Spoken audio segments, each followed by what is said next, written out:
Hello, and welcome to the Get Well Now podcast series with Andrew Gaeddert, Herbalist and Director of the Get Well Foundation, a nonprofit organization providing education and resources for natural and alternative therapies. In today's podcast, Andrew talks about the benefits of Reishi mushrooms to help chronic fatigue syndrome, long COVID, and fibromyalgia.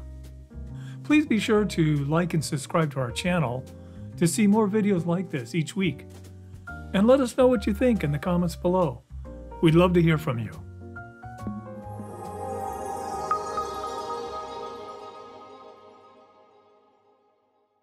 In the early days of my practice, most of my clients either had cancer, AIDS, or chronic digestive disorders.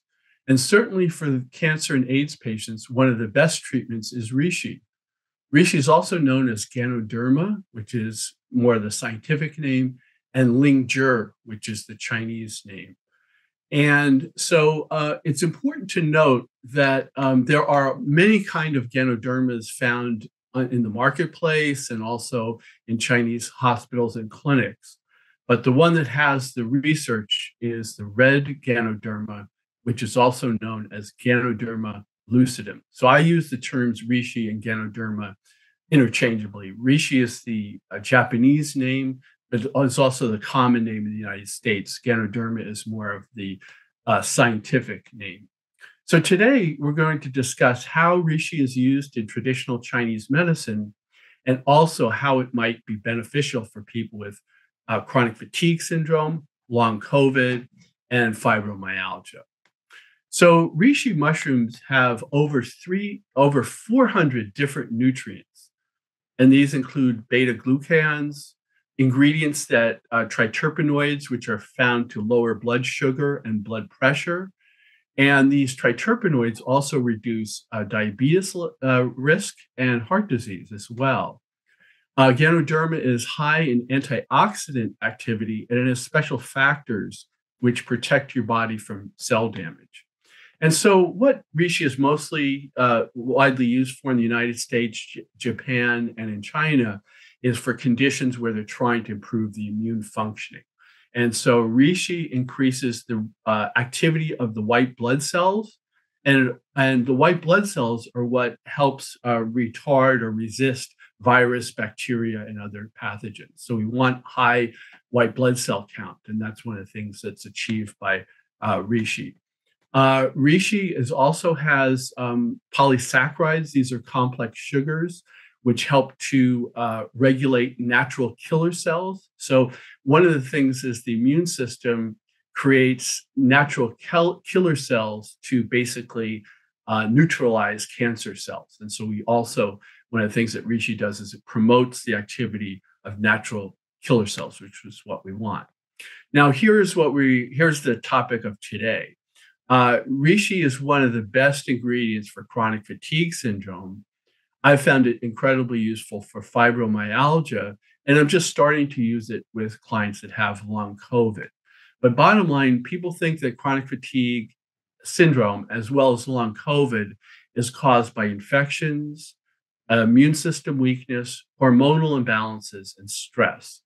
And so, believe it or not, Reishi is such a great ingredient because it helps resist infections. It helps regulate the immune system. It can help boost hormonal levels, and it has some anti-stress effects. So it's just a great ingredient. And so now I want to look at Reishi in the context of traditional Chinese medicine. So what do you think so far? Is this information useful to you? Would you like to see more videos like this? Please comment below and let us know what topics you'd like Andrew to talk about. We'd really like to hear from you. Let's return to the podcast. So in Chinese medicine, Reishi or Ganoderma is said to nourish the heart and calm the spirit. And that's exactly why it's so good for conditions like chronic fatigue syndrome, fibromyalgia, and long COVID. So basically in Chinese medicine, Reishi is useful for forgetfulness, insomnia, and fatigue. So those are really found in all these clients that I'm talking about: fibromyalgia, chronic fatigue syndrome, long COVID, insomnia, forgetfulness, fatigue. It's right there. And those are all treated by Reishi. Just so you know, Reishi also treats coughs and arrests wheezing. And so we hope to offer some herb classes next year. So I hope you will give me some comments in the comments box below. And you can let me know, are you interested in attending some classes that we do on herbs? And so Reishi would be one of the things we could go into greater depth in the herb classes. So we talked about Reishi nourishes the heart and calms the spirit. It relieves cough and arrests wheezing. And then it's also known to tonify the qi and nourish the blood. Now, what is qi? Well, you might have heard that in terms of martial arts. Actually, in Korean martial arts, they call it ki. Sometimes we call it qi in both in the West and in China. And it has to do with vital energy, right? So a live human being has qi or vital energy. A dead human being in a morgue has no qi, okay? So that's the biggest contrast. So we want healthy qi and we want healthy blood. Blood is loosely translated. You could think of poor blood as being an anemic condition. People are very pale, very tired. They may get headaches because their body is weak. And we nourish blood deficiency through herbs. And one of the herbs that's very good is dongguai. You've heard of dongguai, I'm sure, or many of us have heard of dongguai.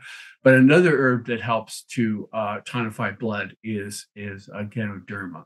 So it's so good for people with chronic fatigue, fibromyalgia, long COVID, specifically because it nourishes the heart and calms the spirit, relieves cough and arrests wheezing. So it's good for the lungs. Remember, people with long COVID often have chronic lung conditions. And that's one of the things that is addressed by Reishi. And then lastly, it tonifies the qi and nourishes the blood. So let's talk about some patients that I've used Reishi with. I've used it over a 35-year period. Now, I want to talk about one patient who went to the health food store. I recommended in the clinic, Ganoderma or Reishi mushroom. And my patient went to the health food store, picked up a Reishi product and said it didn't work. And I asked her to bring it in, and it turns out it was a mycelium product. So one of the mycelium is the underground portion of the mushroom, whereas fruiting body is the top of the mushroom caps, and the fruiting body is just what it says. It's over the soil, and you can see it in the caps, and it's the fruiting body. That's the active part. And not only Andrew says that, but the people who are really studying Ganoderma Reishi mushrooms in the clinic and in laboratory experiments find the same thing. The fruiting body is active. The mycelium may not have the same activity. So this patient picked up a mycelium product that didn't work. When we got her on the right product, which is a fruiting body extract of Ganoderma, it worked. Another case was an Oakland cop. So my clinic was in Oakland, California, and he was just really burned out. And his formal diagnosis was fibromyalgia, but his main symptoms were fatigue and muscle pain, muscle and joint pain. Anyway, we used a number of herbs and nutrients over a 3 to 6 month period of time. But one of the cornerstones of the Oakland Cop's treatment was Ganoderma Reishi mushroom. And it's one of the big parts and why he was able to improve his fatigue, improve his sleep, and overall resist infections, thanks to Reishi.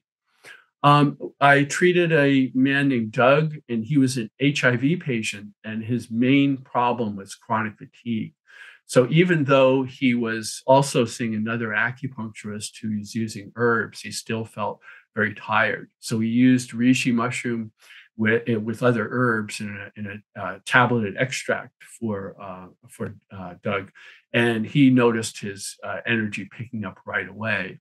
And then more recently, a long-term client of mine who I hadn't seen in a long time contacted me named Larry.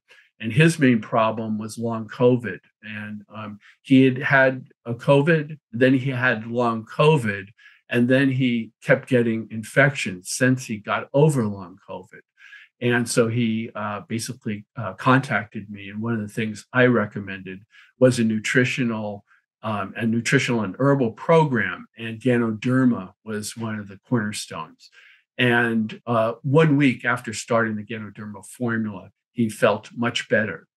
So I want to say that, Reishi Ganoderma is very, very powerful.